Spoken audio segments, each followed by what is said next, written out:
Zach Sage, thanks for joining us on Jerusalem Dateline. You know, you're kind of a wild guy on YouTube and Instagram.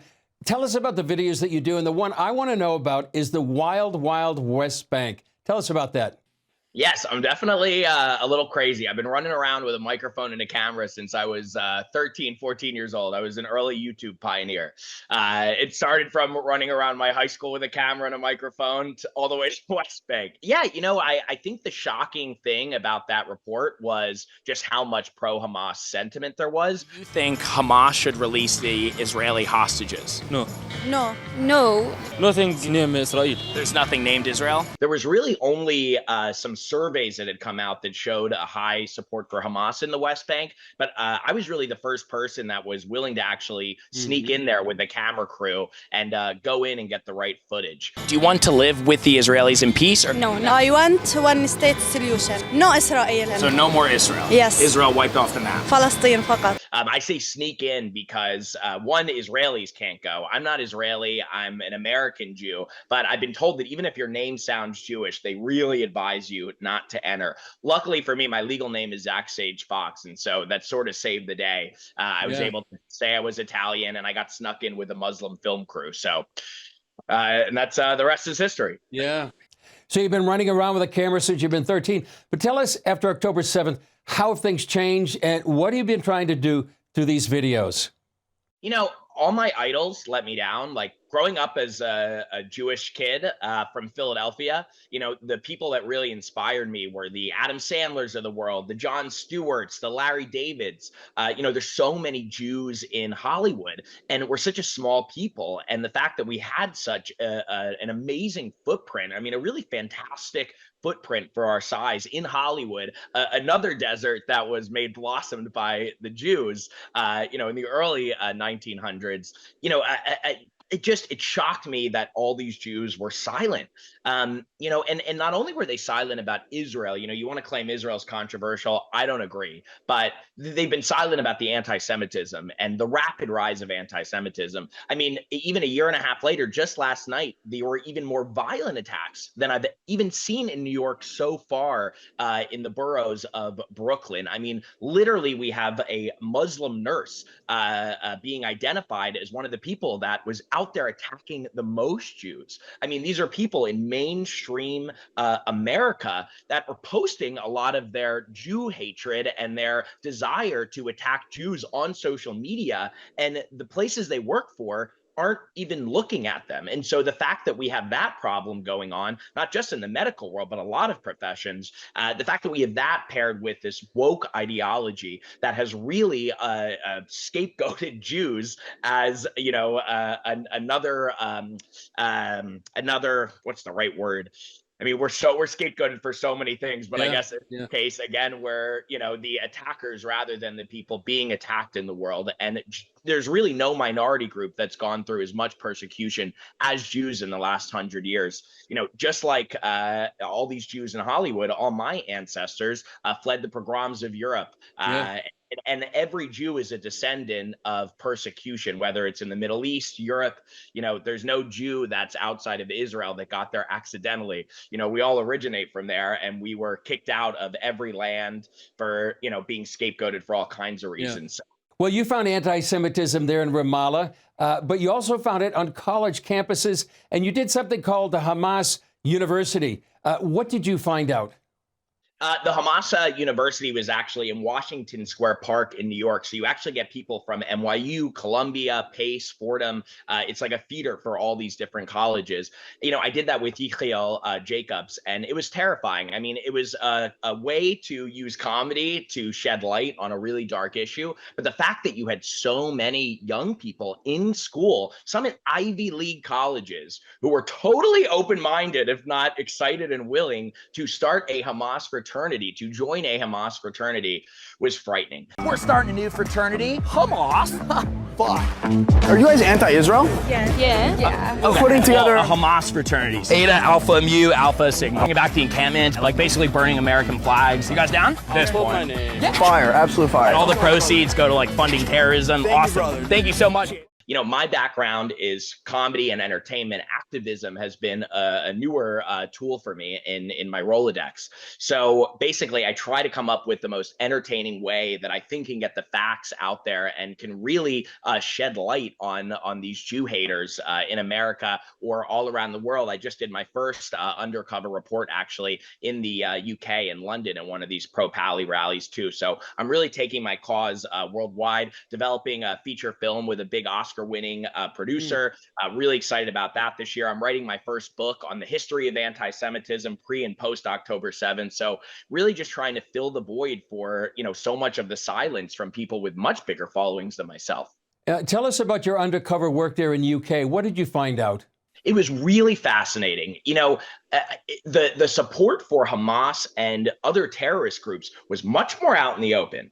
In the US, you see a lot of pro-Hamas sentiment, but often these kids, these people that are out in the streets at these rallies, they do try to conceal their identity because they know that there might be a repercussion, even though some states are much more lax, including New York, than they should be. But in Britain, almost no one had their face covered. People were just openly supporting terrorist groups and openly saying awful things about Jews. I caught a 17-year-old girl on camera saying that the Jews should go to hell. I mean, straight up, the Jews should go to hell. You'll see this in the video. Yeah. 17-year-old girl. And the most mind-blowing part was her family was all right there. You think they would have pulled her away from the camera after. They let me talk to her for another 5 minutes or so. Like even her adult family members didn't think that this was messed up. And it goes to show you that the government in the UK is so lax about this type of hate and this type of clear support for terrorism that people feel emboldened to just talk about it and to support terror. On the positive side, Zach, what kind of reaction have you had from people that say, hey, Zach, great job, and thanks for what you're doing to expose what's happening out there? Yeah, the good thing is, I get more praise than I do, problems. So when I look through my DMs, it is mostly people reaching out to me, telling me how much my work means to them, Jews and non-Jews, but especially Jews who share their own stories of anti-Semitism from all around the diaspora with me. And honestly, their stories, I'm not able to respond to everybody, but I really do try to read the hundreds of messages I get a day. And I try to be like a sponge, absorbing it for the Jewish people so that I can take their pain, that I can take their stories, and I can turn it into promise. Yeah. Yeah, great job. Well, after October 7th, how would you describe how Jews are feeling, not only in the U.S., but literally around the world? I think shocked. I think I'm a perfect example of it, because my ancestors fled persecution. I mean, I have ancestors who fled the Holocaust by just several years. I had one great grandfather who showed up to America at 13. There by himself, things were so bad. He wasn't allowed in the U.S. because there was quotas, went to Brazil for 10 years, pushed around a fruit cart, then came here to live the American dream. And that dream for so many Jews in America was fulfilled. And so because of that, a lot of us grew up with a much different existence than Jews had really faced for thousands of years. And so I think after 10/7, the rise of anti-Semitism really shocked everyone. And in my book, the big thing that I put as like the thesis is that social media is the new factor here. Like the same way Goebbels in Nazi Germany was use the brand new media of the radio to indoctrinate Germans. Now Hamas and their supporters are able to use social media to put on the biggest anti-Semitism campaign in history. And I think because of that, Jews all around the world are seeing anti-Semitism from all around the world in a way that we've just never experienced before. So even though Jews have been the scapegoat of so much hate and problems in the world for thousands of years, social media is really spreading it to corners that I just don't think Jews even were looking at. And it's really unsettling times. Luckily, Trump and his administration have been at the forefront of really passing some very amazing anti-Semitism legislation. And so I think in America, there is a little bit of hope. I'm an independent. I'm not an ardent Trump supporter, but you got to give the guy credit. Some of these things he's doing to combat anti-Semitism just makes you wonder, where was Biden? Why didn't he do any of this? It's a lot of question. A lot of people are asking. So what about the support from evangelical Christians, especially after October 7th? How important is that? It's been amazing, and honestly, it's given me so much hope that there really is partners out there who are against this type of pogroms that we're seeing on the streets. Honestly, the evangelical Christians have been some of the most warm messages that I have received, both in comment sections, and it's just amazing because we need the Christians. Us Jews are, such a small percentage of the world, but Christianity was started off as, basically a sect of Judaism. And so we share so many of the same values. And if we're united together against radical Islam, I really do have promise for the future. I just think we need to really get the world to rally around it because there is so much weakness and so much fear to call out radical Islam. Look at what's happening in Europe. I feel like every day there's a new terrorist attack. The government barely says anything. Our government, even local media in New York, barely covering these pogroms that we saw in Brooklyn in the boroughs just last night. So we need to be loud and we need our Christian allies. Yeah, I would agree. So I've been watching some of your videos. How can people find about you? And if they don't know already, how can they find your YouTube, Instagram, and any other platform? Yeah, you can follow me at Zach Sage Fox. I'm doing some really awesome content and really in my Borat Undercover era. I just went undercover at Jewish Voices for Peace, Cornell Shabbat, to really shed light on what the very small but loud minority of anti-Israel Jews are doing. They're also very pro-terror and under investigation, actually, for fraud and ties to terrorism in the U.S. They just had to pay almost $1 million to one of our bureaus. And I also went undercover at Columbia. That's coming out in the next few weeks. So really some big exposés that I would love for your audience to follow, as well as some of these bigger projects I'm working on too, to really unite the world around and against anti-Semitism. Yeah, you're really exposing that in a very entertaining way. You're uncovering the perspective of people from so many places. Any final thoughts?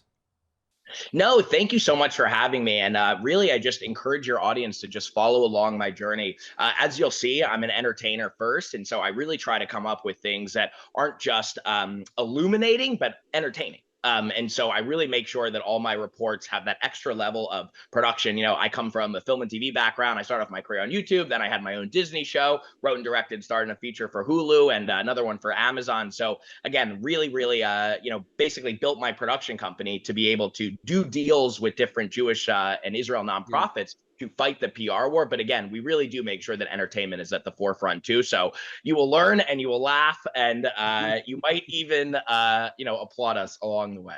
Well, Zach Sage, great to be with you. Thanks for joining us. Kol hakavod, as they say in Israel. And thanks for all the work you do. Thank you so much. You too, man. And peace. Have me on whenever you guys want.